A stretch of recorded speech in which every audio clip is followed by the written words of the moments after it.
Job করব নাকি business করব, এই কনফিউশনে আমরা অনেকে ভুগি। চলুন দেখা যাক যে রাসূল সাল্লাল্লাহু আলাইহি ওয়াসাল্লামের জীবনে তিনি কি আসলে জবই করছেন নাকি তিনি বিজনেস করতেন এটা। সো এই ব্যাপারটা মানে আমরা খুব একটা আলোচনাও করি না। কিন্তু দেখেন রাসূল সাল্লাল্লাহু আলাইহি ওয়াসাল্লামের বিজনেস লাইফ কিন্তু অনেক প্রসিদ্ধ। কিভাবে? যে রাসূলুল্লাহ সাল্লাল্লাহু আলাইহি ওয়াসাল্লাম অনেক ইয়াং বয়সে মানে ১২ বছর বয়সে ওনার চাচার সঙ্গে কিন্তু সিরিয়াতে উনি সফর করেছেন। তো এটাকে নরমালি আমরা যে অনেকে মনে করি যে বাবার সাথে কক্সেস বাজার গেছে বা এরকম কিছু। সেখানে রাসূল সাল্লাল্লাহু আলাইহি ওয়াসাল্লামের চাচা আবু তালিব তিনি কিন্তু বিজনেস ট্যুরে গেছিলেন ছোট্ট ভাতিজাকে নিয়ে। তার মানে নবীজির আপব্রিঙ্গিংটা হয়েছে কিন্তু বিজনেস মাইন্ডসেট এগুলো নিয়ে। এবং রাসূল সাল্লাল্লাহু আলাইহি ওয়াসাল্লাম যখন ইয়াং এইজ ২৫ বছর বা এরকম বয়স, তখনও রাসূল সাল্লাল্লাহু আলাইহি ওয়াসাল্লাম তো বিজনেসই করতেন। যে খাদিজা রাদিয়াল্লাহু তাআলা আনহা ইনভেস্ট করেছেন।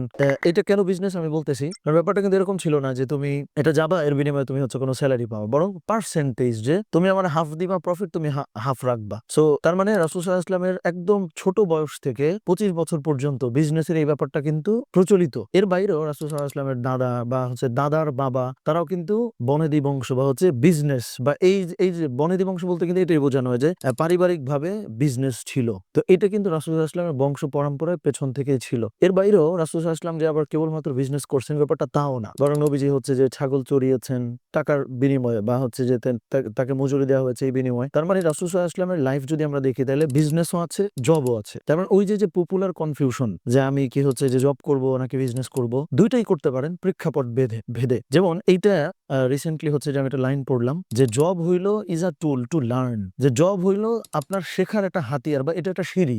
বিজনেস হলো আলটিমেট জায়গা যেখানে আপনি গ্রো করবেন, বলা যায় আপনি রিচ হবেন। তার মানে মূলত কেউ যদি একদম ছোট বয়স থেকে বিজনেস শুরু করে, যে তার বাবা টাকা পয়সা দিয়েছে, এটা দিয়ে তো কোনো বিজনেসে খাড়া করার চেষ্টা করতেছে, চান্স ইজ হাই যে সে হয়তো লস করবে, কারণ তার তো এক্সপিরিয়েন্স নাই। কিন্তু সে যদি একটা সার্টেন টাইম পর্যন্ত জব করে, এই এক্সপিরিয়েন্সটা হবে একটা কোম্পানি, একটা অর্গানাইজেশন কিভাবে চালাইতে হয়, এন্ড দেন সে যদি বিজনেসে মুভ করে তাইলে তার গ্রো করা পসিবল। সো মূল যে প্রশ্ন যে জব নাকি বিজনেস, জবও না বিজনেসও না, আবার জবও বিজনেসও, এটা হলো আপনার এইজ, আপনার প্রেক্ষাপট, আপনার পড়াশোনা ব্যাকগ্রাউন্ড, এগুলো ভেদে অবশ্যই জবও কখনো কখনো আপনার জন্য বেস্ট ফিট, আবার কখনো কখনো বিজনেসটাই আপনার জন্য বেস্ট ফিট।